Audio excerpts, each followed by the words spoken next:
सरपंच संतोष देशमुख यांच्या हत्याकांडाला 1 महिना पूर्ण होत असताना उपमुख्यमंत्री अजित पवार पत्रकारांना सामोरे गेले आणि धनंजय मुंडे यांच्या राजीनाम्याच्या मागणीवर त्यांनी मौन सोडलं। पुराव्याशिवाय कारवाई केली जाणार नसल्याचं त्यांनी स्पष्ट केलं। दोषींची गय केली जाणार नाही, कठोरात कठोर शिक्षा केली जाणार असं देखील ते म्हणाले।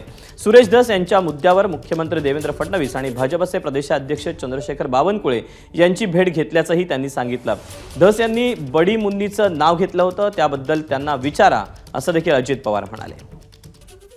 उपमुख्यमंत्री अजित पवार नेमकं काय म्हणालेत पाहूया।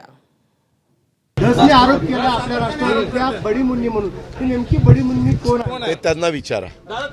हे असले फालतू गोष्टी कोणी बोलत असेल तर मी स्पष्ट नाव घेऊन बोलणार आहे, त्याच्यामुळे त्याला विचारा कोण आहे ते। आपल्याला माहिती आहे की पुराव्याशिवाय कुणावरही आरोप करणं हे कितपत योग्य आहे आणि ते त्यांना द्यायला सांगितलेले।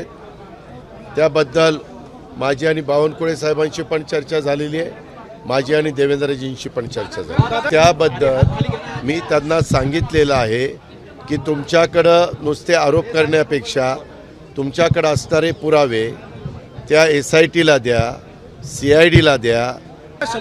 अजिबात कुणाला तिथं मोकळं सोडलं जाणार नाही, फक्त त्यांचे पुरावे, त्यांचे तिथं फोनवर झालेलं संभाषण किंवा जे आरोपी सापडलेले आहेत त्यांना कुणी सांगितलं हे दुष्कृत्य करण्याच्या करता, ह्याचा पुरावा तर पाहिजे ना।